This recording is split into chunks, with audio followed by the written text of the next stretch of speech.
If this is not your first time watching my video, then you would already know about my different take on news. Many people feel their views are driven by news medias. You were shown what they wanted you to see. Their commentators planted their thoughts in you and changed your views. It is a one-way communication, and you really don't have a voice to talk back when you disagree, right? However, the internet has changed that a bit. People finally have ways to voice their concern through videos and comments. Of course, you're lucky if you have two people reading your comments, but they can't shut you up. You may be surprised why no one has reported on Puerto Rico's suffering after Hurricane Maria, but rather focused on President Trump's open fight with the NFL players. Of course, is the Puerto Rico story newsworthy? Maybe, but they already told you that while the island is now without power and restoring it may take months, what do you think will happen next? 8 people died in the Florida nursing home when power was out for 2 days. What do you think will happen when the entire island is blacked out and without drinking water? What do you think people will do when they hear the news? Instead of being glued to watch the fighting between Trump versus the NFL, you would switch the channel to watch something you care about.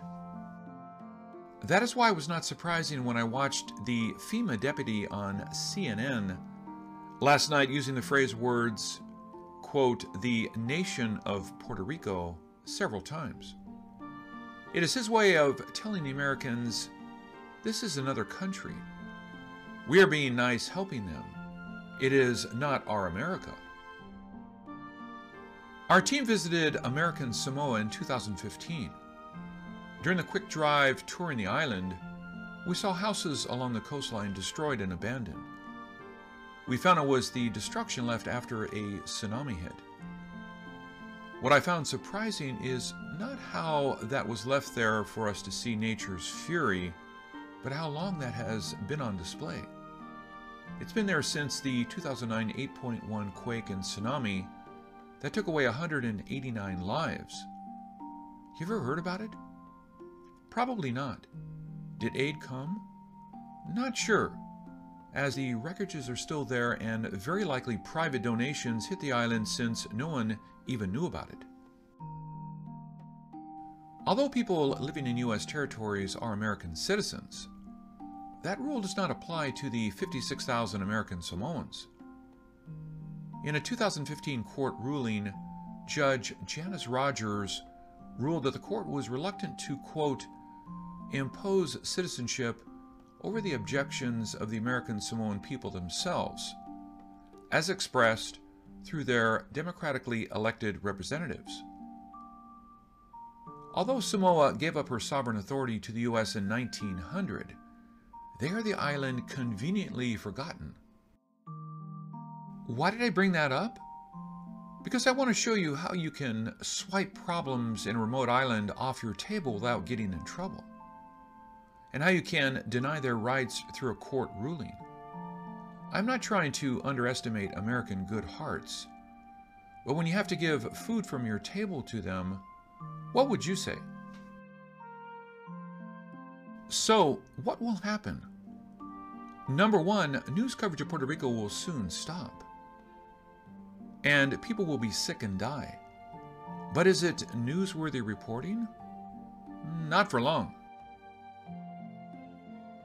Number two, the U.S. government will stop sending aid when the news dies down and blame it on local authorities for their lack of efficiency and cooperation.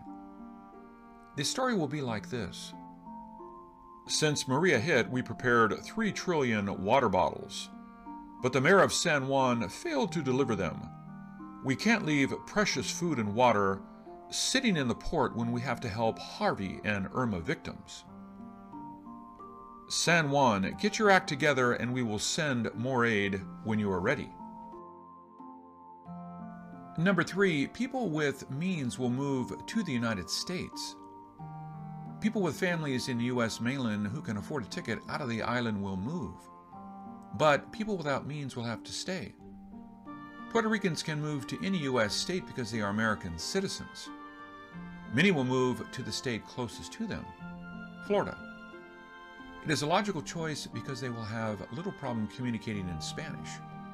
Since Marco Rubio won 74% of the GOP primary in March 2016, you can bet on Marco winning another term in the Senate, which could then be a big lift towards the next presidential election.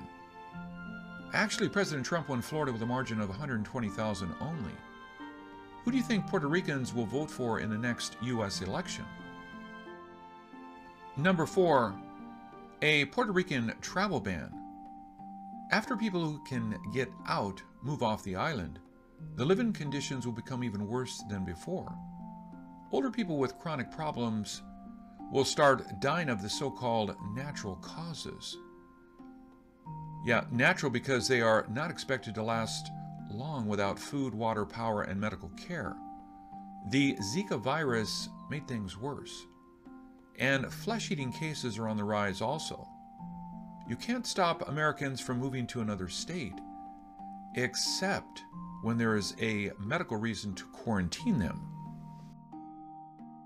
And number 5, the court's ruling in favor of the United States. Cases filed by Puerto Ricans against the United States were thrown out when they failed to show intention to cause harm. The U.S. won because Maria was an act of God, and proved that they have sent aid but had to stop when the local government failed to deliver them. Number 6, in independent Puerto Rico, some residents stuck in the islands declared independence. It may be a desperate attempt to get international help, or it may be from someone on some secret payroll. Whatever it may be, it is music to someone's ear. And the United States quickly acknowledged the new nation. Now, Puerto Rico is no longer an American problem. Number 7, a living hell that no one knows. So what will happen if Puerto Rico does declare independence? Well, when Haiti was hit by a 7.0 earthquake in 2010, it was pretty much on its own. An estimated 100,000 to 316,000 people may have died. Why don't we even know how many people died? Because the international community did not believe the government released numbers, but no one tried hard enough to find out the death tolls. An estimated 20,000 died every day during the worst of times, but help was just not on its way. Number 8, the U.S. role. A great speech by our president telling the world that they have done everything they can, including waiving the $74 billion bankruptcy debts held by U.S. banks, allowing Puerto Ricans in the United States to continue living their American dreams and supporting their desperate families. They can continue sending aid to the new nation. Basically, we are the good guys. Hey, sorry for your loss, but you're on your own. The media did not report much, as it is a story too sad to report on. Number 9, paradise gone. With the tourist industry completely gone, infrastructure never rebuilt, Puerto Rico is no longer the rich port. Cruise boats will no longer stop at the port, and aid funnels into pockets of rotten politicians instead of people in need. Number 10, the tarnished image of the United States. The slow response and arrogant attitude did not help our American image. But in a time like this, that is the last thing people care about. The economy has been severely affected, and more natural disasters hit the U.S.